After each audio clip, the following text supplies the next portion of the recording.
പത്തനംതിട്ടയിൽ ഉള്ള മണ്ഡലങ്ങളിൽ അതിൽ ഏതൊക്കെയാണ് UDF അവർ ഇത്തവണ തിരിച്ചുപിടിക്കാൻ പറ്റും എന്ന് ഉറപ്പിച്ചിരിക്കുന്നു. അതുപോലെ തന്നെ കഴിഞ്ഞ LDF-നൊപ്പമായിരുന്നു 5-0 എന്നതായിരുന്നു പത്തനംതിട്ടയിലെ ഗോൾ പോസ്റ്റിലെ കണക്കല്ലേ. 5 LDF-ഉം 0 UDF-ഉം. ഇത്തവണ എന്തായാലും അതിനേക്കാൾ നില മെച്ചപ്പെടുത്താൻ കഴിയുമെന്ന് UDF ഉറച്ചു വിശ്വസിക്കുന്നുണ്ട്. അതിൽ അടൂരും ആറന്മുളയും തിരിച്ചുപിടിക്കാൻ കഴിയും എന്നുള്ള വിശ്വാസത്തിലാണ് UDF നിൽക്കുന്നത്. LDF കോന്നി എന്തായാലും ഉറപ്പിച്ചിട്ടുണ്ട്. ഞാൻ ഈ പട്ടികയിൽ പക്ഷേ തിരുവല്ല LDF ഉറപ്പിച്ച ഒരു സീറ്റ് തന്നെയാണ്. അവിടെ മാത്യു ടി തോമസ് തോൽക്കുവാനുള്ള സാഹചര്യം നിലവിലില്ല. അങ്ങനെ LDF ഉറപ്പിച്ചതിൽ കോന്നിയും വരുന്നുണ്ട്, തിരുവല്ലയും വരുന്നുണ്ട്. UDF അടൂർ ഉറപ്പിച്ചിട്ടുണ്ട്, ആറന്മുള ഉറപ്പിച്ചിട്ടുണ്ട്. പക്ഷേ ഇവിടെ റാന്നി മണ്ഡലം, റാന്നി കഴിഞ്ഞ തവണ നിസാര വോട്ടിനാണ് പ്രമോദ് നാരായണൻ ജയിച്ചത് LDF-ന് വേണ്ടി. പക്ഷേ ഇത്തവണ അത് UDF പക്ഷത്തേക്ക് വരുവാനുള്ള സാധ്യത കൂടുതലുണ്ട്. 285 വോട്ടുകൾക്കാണ് കഴിഞ്ഞ തവണ പ്രമോദ് നാരായണൻ റാന്നിയിൽ ജയിച്ചത്. അങ്ങനെ വരുമ്പോൾ UDF ഉറപ്പിച്ചത് എന്ന പട്ടികയിൽ UDF-ന്റെ ക്യാമ്പുകൾ ഇപ്പോൾ പറയുന്നത് അടൂർ ആറന്മുള ഉറപ്പിച്ചു എന്നുള്ളതാണ്. പക്ഷേ UDF-ന് സാധ്യതയുള്ള മണ്ഡലമായിട്ട് റാന്നി കൂടി ഈ പട്ടികയിലേക്ക് വരികയാണ്. അങ്ങനെ വരുമ്പോൾ 3 സീറ്റുകൾ ഉറപ്പിക്കുന്നു.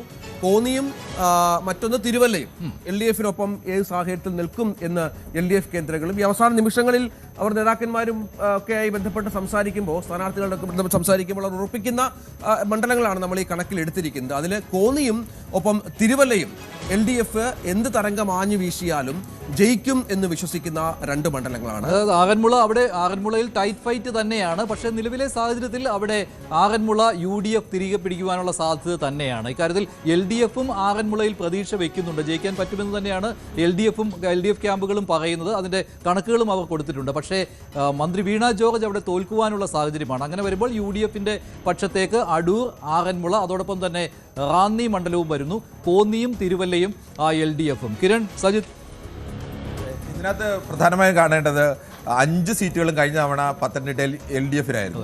ഇത്തവണ ഒരു പ്രധാനപ്പെട്ട പ്രത്യേകത ഈ ലിസ്റ്റിന് അപ്പുറത്തേക്ക് പറയാനുള്ളത്, നേരത്തെ മഞ്ജുഷ് പറഞ്ഞതുപോലെ ഇടതുപക്ഷം ഉറപ്പിച്ച മണ്ഡലം ഈ കോന്നിയും തിരുവല്ലയും അത് ഇടതുപക്ഷത്തിന് നല്ല സാധ്യതയുള്ള മണ്ഡലങ്ങളാണ്. ഒരു 80% മേൽ സാധ്യത ഈ 2 മണ്ഡലങ്ങളിലും ഇടതുപക്ഷത്തിന് തന്നെ നൽകാം.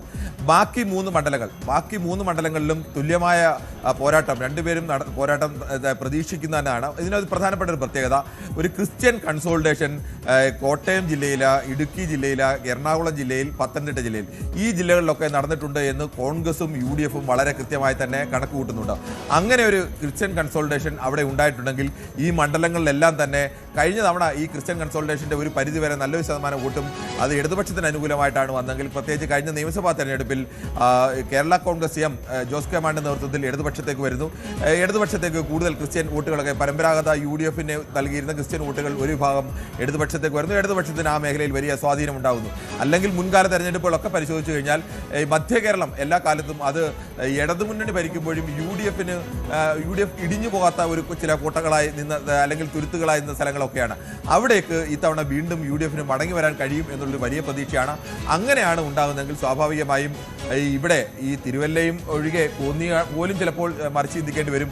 തിരുവല്ല ഒഴികെയുള്ള മറ്റ് പ്രധാനപ്പെട്ട മണ്ഡലങ്ങളൊക്കെയും ചിലപ്പോൾ UDF-നുള്ള സാധ്യത അപ്പോഴും നിലനിൽക്കുകയാണ്. ഞാനും അതിനോട് യോജിക്കുകയാണ്. കാരണം ഈ പരമ്പരാഗതമായ UDF സ്വഭാവമുള്ള ജില്ലയാണ് പത്തനംതിട്ട, ഒരു തർക്കവുമില്ല ആ കാര്യത്തിൽ. പക്ഷേ അതിൽ ചില തുരുത്തുകളുണ്ട്. ഇപ്പോൾ കോന്നി CPM-ന് വലിയ സംഘടനാ സംവിധാനമുള്ള ഇടമാണ്. അതുകൊണ്ടാണ് കോന്നിയുടെ റിസൾട്ട് അങ്ങനെ ആവുന്നതിന് കാരണം. അതേസമയം അടൂർ പ്രകാശ് എന്ന വ്യക്തിഗത മികവിലാണ് കോന്നി കഴിഞ്ഞ കാലങ്ങളിൽ അവർ വിജയിച്ചു പോയത്. അതിനപ്പുറം കേരളത്തിൽ തന്നെ CPM-ന് വലിയ സംഘടനാ ശേഷിയുള്ള ഒരു മണ്ഡലങ്ങളിൽ ഒന്നാണ് കോന്നി എന്നൊരു സാഹചര്യമുണ്ട്. ബാക്കി എല്ലാ ഇടങ്ങളും കഴിഞ്ഞ 2 തെരഞ്ഞെടുപ്പുകൾ 2016-ലും 2021-ലും സംഭവിച്ച ഫാക്ടർ അത് തന്നെയാണ്. കാരണം ഈ പരമ്പരാഗതമായി UDF-നെ അനുകൂലിക്കുന്ന ഫാക്ടറുകൾ നേരെ ഷിഫ്റ്റ് ചെയ്ത് ഇടതുപക്ഷത്തേക്ക് പോയി.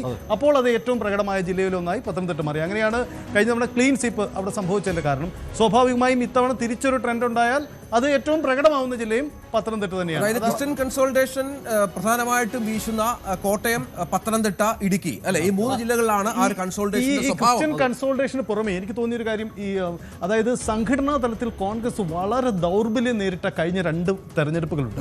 അതിന്റെ വലിയ പ്രകടനം ഉണ്ടായ സ്ഥലം പത്തനംതിട്ടയാണ്. കാരണം വലിയ തരത്തിലുള്ള കൊഴിഞ്ഞുപോക്ക് സാഹചര്യങ്ങളൊക്കെ ഉണ്ടായി. പക്ഷേ അവിടെ സംഘടനാ തലത്തിൽ എന്തുകൊണ്ടോ കോൺഗ്രസ് മെച്ചപ്പെടുത്തിയിട്ടുണ്ടാവാം. അതല്ലെങ്കിൽ പൊതുരാഷ്ട്രീയ സാഹചര്യം അങ്ങനെ അനുകൂലമാക്കിയതാവാം.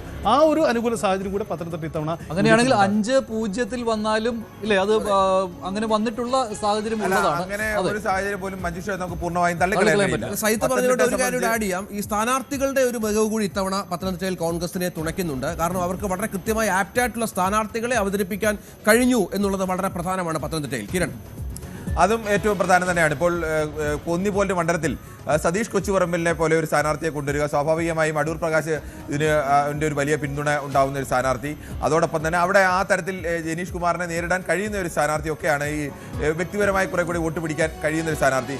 മറ്റ് സ്ഥലങ്ങളിലുമൊക്കെ എവിടെ എടുത്താലും ഇപ്പോൾ പഴുകുളം മധുവിനെ പോലെ, പഴുകുളം മധു ഇപ്പുറത്ത് പ്രമോദ് നാരായണനാണ് നിൽക്കുന്നത്. പ്രമോദ് നാരായണന് പറ്റുന്ന ഒരു എതിരാളി തന്നെയാണ് പഴുകുളം മധു. പഴുകുളം മധു ദീർഘകാലമായി പത്തനംതിട്ടയിൽ പ്രവർത്തനം നടത്തുന്ന, KSU കാലം മുതൽ പ്രവർത്തനം നടത്തുന്ന രാഷ്ട്രീയ പ്രവർത്തകരാണ്.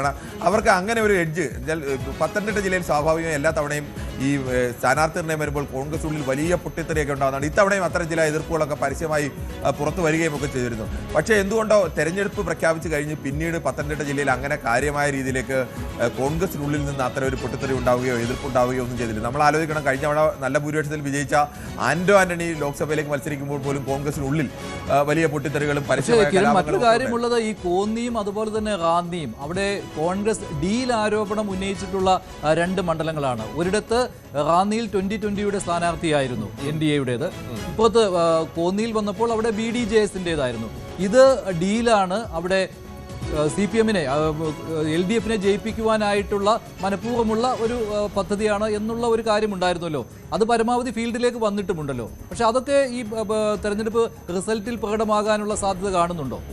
അത് തള്ളിക്കളയാനാവില്ല മഞ്ജുഷ. കാരണം കുമ്മനം രാജശേഖരനെ പോലെ കേരളത്തിൽ മത്സരിച്ചാൽ ഏറ്റവും കൂടുതൽ നിലവിൽ വോട്ട് ശേഖരിക്കാൻ കഴിയുള്ള ഒരു BJP സ്ഥാനാർത്ഥിയെ മത്സരിപ്പിക്കുന്നത് ആറന്മുളയിലേക്ക് കൊണ്ടാണ്. ആറന്മുളയുമായി കുമ്മനം രാജശേഖരന് ദീർഘകാലത്ത് ബന്ധമുണ്ട് എന്നുള്ളതൊക്കെ യാഥാർത്ഥ്യമാണ്. എത്രയോ പതിറ്റാണ്ടുകളുടെ ബന്ധമൊക്കെ ഉണ്ട്. പക്ഷേ ആ ബന്ധമുള്ളപ്പോൾ തന്നെ അവിടെ ഒരു പോസിറ്റീവ് നെഗറ്റീവ് ഉണ്ട്. ആറന്മുളയിൽ ഒരു വിമാനത്താവളം വരുന്നതിനെ എതിർത്ത് പരാജയപ്പെടുത്തിയ ആളാണ് കുമ്മനം രാജശേഖരൻ. ആ വിമാനത്താവളം വരണമെന്ന് വേണ്ട എന്ന് ആഗ്രഹിച്ചത് ഈ വിമാനത്താവളത്തോട് തൊട്ടു ചേർന്ന് കിടക്കുന്ന ചില പഞ്ചായത്തുകളിലെ ചില വാർഡുകൾ മാത്രമാണ്. പക്ഷേ ഭൂരിപക്ഷം ആളുകളും തങ്ങളുടെ നാട്ടിൽ ഒരു വിമാനത്താവളം വരണമെന്ന് ആഗ്രഹിച്ചവരാണ്. അങ്ങനെ ഒരു കുമ്മനം രാജശേഖരനെ അവിടെ മത്സരിപ്പിക്കുകയും പിന്നെ തെരഞ്ഞെടുപ്പ് രംഗത്തും അങ്ങനെ ഒരു തിരുവനന്തപുരത്ത് നേമത്തോ അല്ലെങ്കിൽ വട്ടിയൂർക്കാവിലോ അല്ലെങ്കിൽ മഞ്ചേശ്വരത്തോ പാലക്കാടോ ഒന്നും കണ്ട രീതിയിലേക്കുള്ള ഒരു പ്രവർത്തനമോ കാര്യമോ കുമ്മനത്തിൻ്റെ ശൈലി അതല്ല എന്ന് വേണമെങ്കിൽ നമുക്ക് പറയാം. പക്ഷേ അത്തരത്തിലൊരു പ്രവർത്തനമൊന്നും അവിടെയും കണ്ടില്ല. അവിടെ ഈ ഡീൽ ആരോപണം എന്നുള്ളത് കോൺഗ്രസ്സുകാർ വളരെ സജീവമായി തന്നെ അവിടെ നിലനിർത്തിയിട്ടുണ്ട് എന്നുള്ളതൊരു യാഥാർത്ഥ്യമാണ്. പക്ഷേ പത്തനംതിട്ടയെ സംബന്ധിച്ചൊരു വിഷയം, പത്തനംതിട്ട ജില്ലയാണ്, കോന്നിയാണ് തിരഞ്ഞെടുത്തത്. K. സുരേന്ദ്രനടക്കം ഈ ശബരിമല കത്തിയുന്ന സമയത്ത് മത്സരത്തിന് വേണ്ടി തിരഞ്ഞെടുത്ത ഒരു മണ്ഡലമാണ് എന്നതുകൂടി ആലോചിക്കണം. BJPക്ക് അങ്ങനെ പ്രതീക്ഷ ഉണ്ടെങ്കിലും BJP ഇത്തവണ ആ പത്തനംതിട്ട ജില്ലയിൽ അങ്ങനെ എവിടെയും ആരും കാണുന്നില്ല. BJPക്ക് അവിടെ ഒരു വിജയപ്രതീക്ഷ. ഇപ്പോൾ ആറന്മുളയിൽ ഒരു ഘട്ടത്തിൽ പോലും കുമ്മനം രാജശേഖരൻ ജയിക്കാൻ സാധ്യതയുണ്ട് എന്നൊരു പ്രചരണം പോലും കൊണ്ടുവരാൻ BJP കഴിഞ്ഞില്ല എന്നതുകൂടിയുണ്ട്. ഒരു കാര്യം കൂടി ആഡ് ചെയ്തിട്ട്, ഈ ആറന്മുളയുടെ സാഹചര്യം പറയുമ്പോൾ വീണ ജോർജിന് തിരിച്ചടി ഉണ്ടാകാൻ സാധ്യതയുണ്ടെന്ന് പൊതുവിൽ എക്സിറ്റ് പോളിലടക്കം ചില സൂചനകൾ വരുമ്പോഴും കുമ്മനം രാജശേഖരൻ പിടിക്കുന്ന അധിക വോട്ടുകൾ, BJP ക്യാമ്പിൽ നിന്ന് പിടിക്കുന്ന അധിക വോട്ടുകൾ ആരുടെ വോട്ട് ചോർത്തുമെന്നതും ഒരു പ്രധാനപ്പെട്ട ജയപരാജയത്തിന്റെ ഘടകമായി മാറും. വീണയുടെ ചിലപ്പോൾ വീണയ്ക്ക് വിജയ സാധ്യതയെ നിർത്തുന്ന ഒരു ഘടകം അതാണ്. കോൺഗ്രസിന്റെ ഒരു വിഭാഗം വോട്ട്, അല്ലെങ്കിൽ കുമ്മനം രാജശേഖരൻ ഉണ്ടാകുന്ന പഴയ വ്യക്തിബന്ധം, 3-4 പതിറ്റാണ്ട് കാലമായി ആറന്മുളയായിട്ടുള്ള വ്യക്തിബന്ധം, ആ വ്യക്തിബന്ധത്തിൽ വരുന്ന വോട്ടുകളിൽ നല്ലൊരു ശതമാനം വോട്ടുകളും കോൺഗ്രസ് വോട്ടുകളാണ്. അത് വീണയെ സംബന്ധിച്ച് കിരൺ പറഞ്ഞു കുമ്മനം രാജശേഖരൻ വെറും ഒരു സാന്നിധ്യം മാത്രമായിരുന്നു. അങ്ങനെയല്ല കേട്ടോ, ഞാൻ ആറന്മുളയിൽ പോയ ആളാണ്.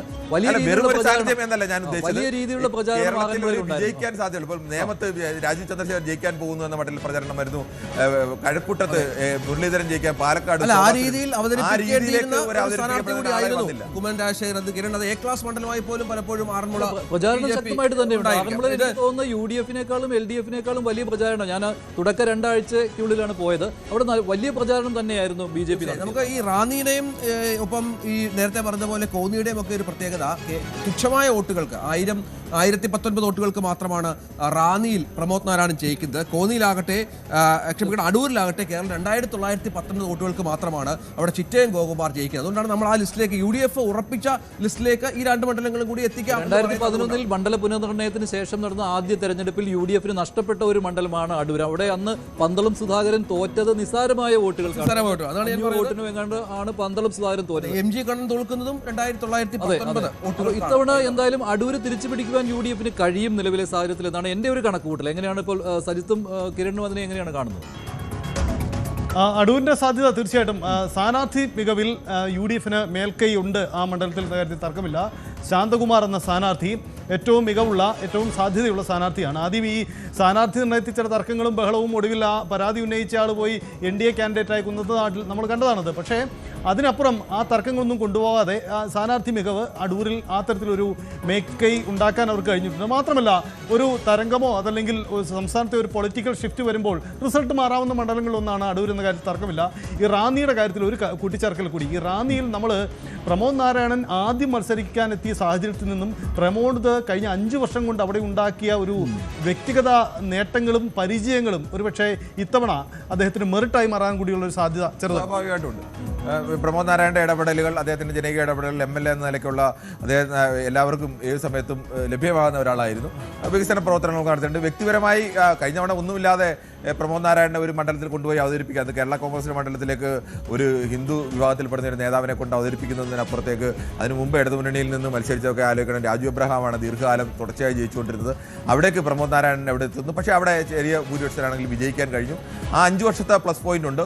ഈ പ്ലസ് പോയിന്റ് അപ്പുറത്തേക്ക് ഞാൻ പറഞ്ഞതല്ല, UDF അനുകൂലമായ തരത്തിലേക്ക് ഈ ക്രിസ്ത്യൻ വോട്ടിൽ ഒരു മാറ്റം ഉണ്ടായാൽ, ആ മാറ്റം പ്രതിഫലിച്ചാൽ അത് പത്തനംതിട്ടയിലെ 5 മണ്ഡലങ്ങളിലും ഏറെയും കുറഞ്ഞും ഒക്കെ ശബരിമല വിഷയമൊക്കെ കത്തിക്കാളുന്ന ജില്ല കൂടിയാണ്. 3-2 അല്ലെങ്കിൽ 5-0 ഈ രീതിയിലെ കാര്യങ്ങൾ പോകും. UDF എന്തായാലും ഒരു തിരിച്ചടി പത്തനംതിട്ട ജില്ലയിൽ ഉണ്ടാവില്ല. നമുക്ക്